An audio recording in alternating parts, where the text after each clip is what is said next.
안녕하세요. 반갑습니다. 김유라입니다. 요즘 부동산 시장에서 가장 핫한 게 뭘까요?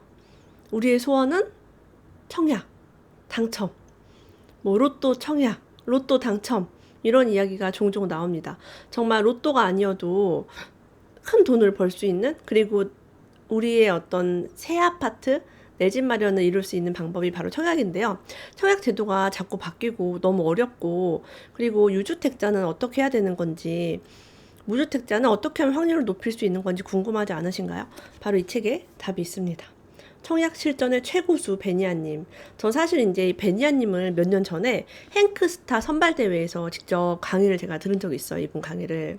그때 제가 이분의 전략을 보면서 와, 정말 대단하다. 그러니까 눈치를 보고 뭐 84 C타입이 좀 약할 것 같다. 그러면 경쟁률이 좀 낮은 쪽으로 넣고, 가점이 낮은 사람, 그리고 이미 집이 있는 사람, 난 좀 운이 나쁘다 하는 사람도 이 비법을 알면 누구나 당첨이 될 수 있다고 합니다. 무려 1년 만에 1000명이 넘는 분들이 청약 당첨을 받게 되었다고 해요. 자, 이 책은 도서출판 지혜로에서 출간이 되었고요. 출판사 사장님이자 이 책을 감수하신 송희창 우리 대표님께서 저에게 선물을 주셨습니다. 그래서 제가 받아서 읽게 되었고요. 베니아님도 제가 직접 만나 뵙고 책 막 나왔을 때 그 행크TV 촬영 장소에 가서 또 만나 뵙고 했었어요. 한번 이 책에 대해서 얘기 나눠볼게요. 돈이 없는 사람일수록 첫 투자가 중요하다고 하는데요. 이유는 첫 번째 투자에서 실패했을 때 다시 돈을 모으고 다시 시작하려면 시간이 많이 걸리기 때문입니다. 그래서 공부를 충분히 하시고 도전을 하시는 게 좋겠죠. 낮은 경쟁률로 마감이 됐을 때 기존 주택을 처분해야 하는 조건 없는 기타 지역 1순위에게 당첨의 기회가 돌아간 적이 있었다고 해요.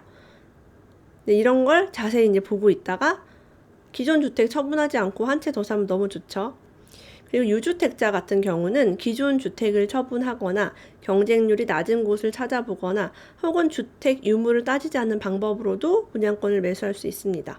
자, 주택이 있든 없든 상관없이 분양권을 살 수 있는 방법은 미분양 물건을 계약하거나 아니면 프리미엄을 주고 매수를 하는 방법이 있겠죠. 근데 문제는 이제 전매가 금지된 지역이 많기 때문에 여러분들이 사는 지역에 이런 물건이 되는지, 난 정말 새 아파트 분양권 사고 싶다 그러면은 투자로도 접근하시는 것도 전 좋을 것 같아요. 꼭 내 지역이 아니더라도 말이죠. 어느 날 선착순 모집 공고가 있어서 수강생에게 그 정보를 공유했더니 어떤 분이 회사에서 일을 하다가 팀장님께 저 배가 너무 아파서 조퇴를 하겠다고 말하고 그 길로 모델하우스에 달려가 계약을 했다고 해요. 선착순 계약의 경우는 동호수 지정을 먼저 간 사람이 할 수 있기 때문에 빨리 계약할수록 좋은 동호수를 선점할 수 있습니다. 수년 전만 해도 거의 이제 선착순 계약이 많았어요. 그래서 막 밤새서 줄 서기도 하고 땡 하면 이제 먼저 들어가야 되니까 줄피라고 해서 줄 서 있는 사람들 피가 있었어요. 뭐 이렇게. 그러니까 동호수는 모르고 줄이 있잖아. 줄피라고 해서 이 줄 뭐 앞일수록 이제 비싼 거죠. 저 대학생들이 밤새 줄을 서서 줄피 몇백만 원? 뭐 그 정도 했던 것 같아 예전에. 옛날 얘기하는 거예요. 지방도 있었고 그런 것들이. 한번 도전해 보시면 재밌는 걸 또 많이 경험하실 겁니다. 가족 중에 만 17세 이상인데 청약 통장이 없는 사람이 있다면 당장 내일이라도 은행에 가서 개설해라. 그리고 이미 청약에 당첨되어서 사용한 통장은 다시 만들어야 합니다. 그냥 핵심만 빨리빨리 넘어갈게요. 네, 왜 그래야 되는지 하면은 리뷰가 너무 길어질 것 같아요. 이런 거는 그냥 기본적으로 알아둬야 되는 거죠. 자, 그러면 청약 통장을 얼마씩 넣어놓으면 좋은가? 서울, 부산은 40평 이하는 600만 원, 광역시는 400만 원, 기타 지역은 300만 원입니다. 넉넉하게 40평 잡고 넣어놓으시면 좋겠죠. 내가 꼭 34평 이하로만 산다는 법은 없거든요. 저도 예전에는 작은 평수에 살아야지 했었는데 아이들도 많아지고 짐도 늘어나고 하면서 욕심이 좀 생기더라고요. 자, 이 청약 통장은요, 내가 거주하는 지역 기준으로 예치금을 넣어놔야 됩니다. 내가 청약을 넣는 지역이 아니라 내가 살고 있는 지역, 주민등록지를 우선으로 해야 된다는 거죠. 한국감정원에서 운영하는 청약홈이란 사이트가 있어요. 요거 리뷰 보시고 한번 들어가 보시고요. 여기 들어가면 뭐 어떻게 신청하는지 신청 내역도 조회할 수 있고 청약 일정도 볼 수 있고요. 청약 캘린더, 특별공급 1순위, 2순위 일정 등을 모두 보실 수가 있습니다. 부지런해야지 이제 이런 걸 볼 수 있겠죠. 자, 입주자 모집 공고, 어떻게 입주자를 모집하는지, 어떤 기준으로 모집하는지 이걸 많이 볼수록 청약 당첨 확률이 높아진다고 해요. 그래서 자주 들어가는 습관을 들이자라고 합니다. 그리고 호객노노라는 사이트, 저도 정말 좋아하는 사이트인데요. 부동산 투자를 할 때 유용하니까 자주 이용해 보시라고 해요. 2018년도 7월, 8월 때 정말 뜨거웠죠. 서울 수도권에 그 내 집 마련 열기가 뜨거웠는데요. 그 당시에 호객노노가 접속을 하면 접속이 안 됐어요.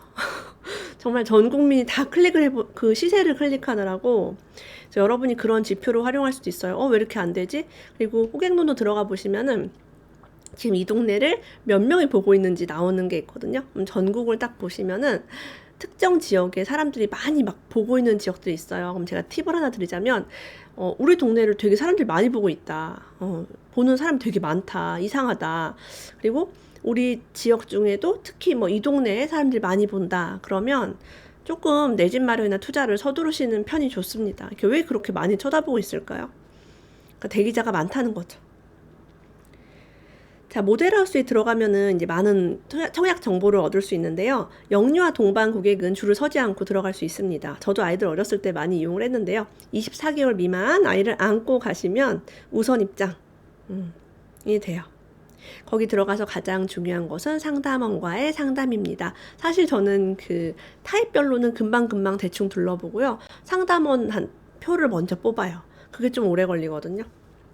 만났을 때 가점이 혹시 얼마 정도 될 것 같은지, 어느 타입을 사람들이 좋아하는지, 그 다음에 내 집 마련 신청서 같은 거 쓸 수 있어요. 나중에 이제 지금은 없어졌을지 모르겠는데 나중에 이제 미계약분이라든가 이렇게 그런 부적격 같은 거 나오면은 연락이 오거든요. 신청하라고.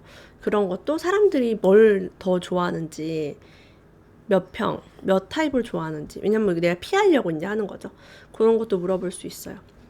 사람들이 선호하는 동이 어딘지, 1순위 자격이 어떻게 되는지 정확하게 이제 물어볼 수가 있습니다. 그 질문 리스트가 여기 써 있어요. 나는 도대체 뭘 물어봐야 될지 모르겠어요. 다 써 있어요. 이 책 한번 보시면 진짜 좋을 것 같아요. 정말 실전 꿀팁이 넘쳐납니다.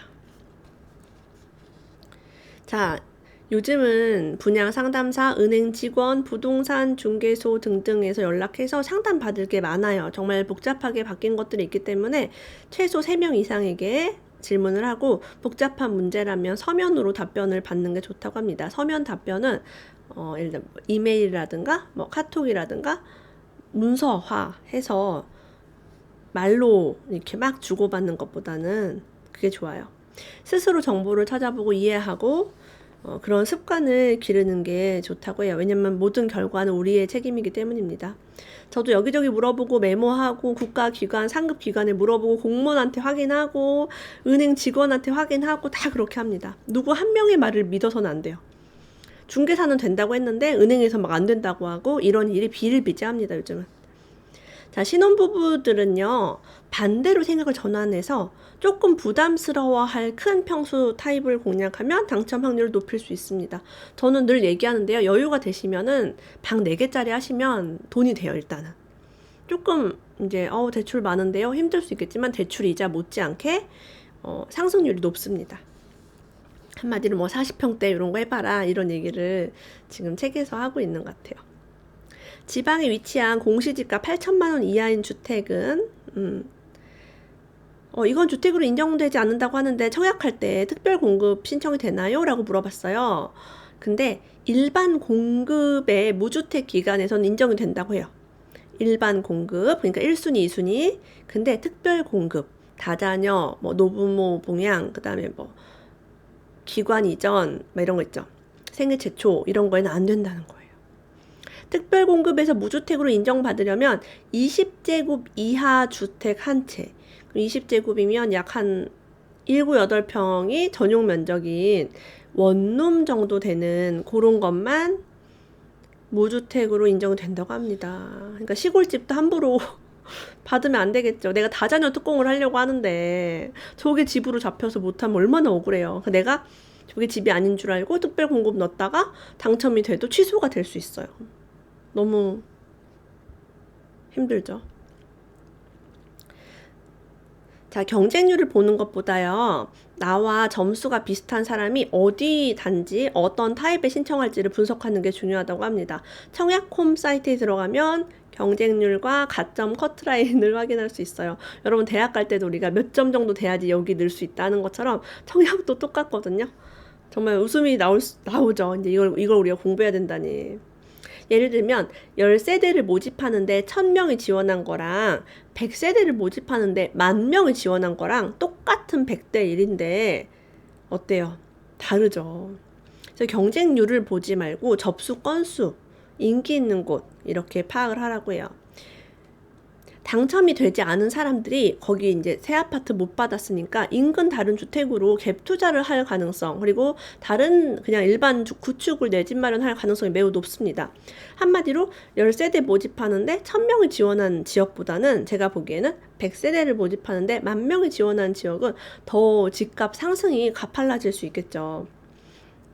그런 거를 잘 파악을 하셔서 여러분 내 집 마련에 도움을 좀 받았으면 좋겠어요.